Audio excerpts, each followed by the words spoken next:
High, কি অবস্থা সবাই? আশা করি সবাই ভালো আছো।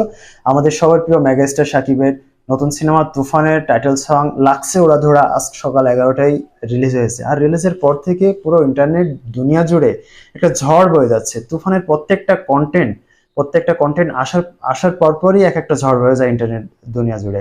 তো চলো আমরা গানটা দেখি, গানটা না তো টিজারটা দেখি। ও, শাকিবকে যা লাগছে এখানে, লাক্সে উড়াধুরা। তুমি কোন শহরের মাইয়া গো লাগে উড়া ধুরা তুমি চক্রবর্তীকে কোন দারুণ শহরের লাগছে। মাইয়া গো লাগে উড়া ধুরা তুমি কোন শহরের এটা আমার মাইয়া গো লাগে উড়া ধুরা।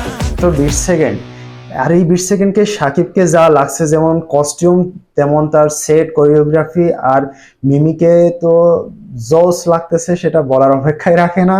আর সবাই যে বলে সাকিব খান ড্যান্স পারে না, এই গানের এই 20 সেকেন্ডের তার যে ড্যান্স মুভমেন্ট আর তার যে এক্সপ্রেশন আর ফুল গেট আপ, এইটা যে একটা ধামাকা হতে যাচ্ছে সেটা নিয়ে কোনো প্রশ্ন হবে না। আর এই গানটা পুরো কাঁপাবে, এটা কোনো সন্দেহ নেই। আর এই গানের বিট যে এত সুন্দর, সবাই নাচতে বাধ্য। পুরো গানটা আসার পর যে কি অবস্থা হবে পুরো ইন্টারনেট জগতে, সেটা বলা অপেক্ষা রাখে না। গানের ডিরেকশনে আছে আমাদের সবার প্রিয়, সবার পছন্দের প্রীতম হাসান। আর প্রীতমকে নিয়ে তো বলার কিছু নেই, তার কয়েকটা গান তো সবার মুখে মুখে। কোকো স্টুডিওর লাস্ট দুইটা গান যা হিট করেছে, দেওরা এবং মালোমা, সেটা তো এখনো সবার মুখে মুখে।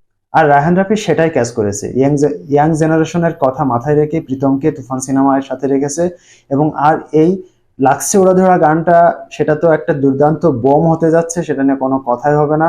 কারণ নুহি চক্রবর্তীর যে হট অবতার, সাথে শাকিব খানের দুর্দান্ত কস্টিউম এবং ড্যান্স স্টেপ যা আমরা ঝলক দেখলাম, বিয়ে বাড়ি পিকনিক সবখানে এই গানটা যে কাঁপাবে, এটা নিয়ে কোনো কথা হবে না।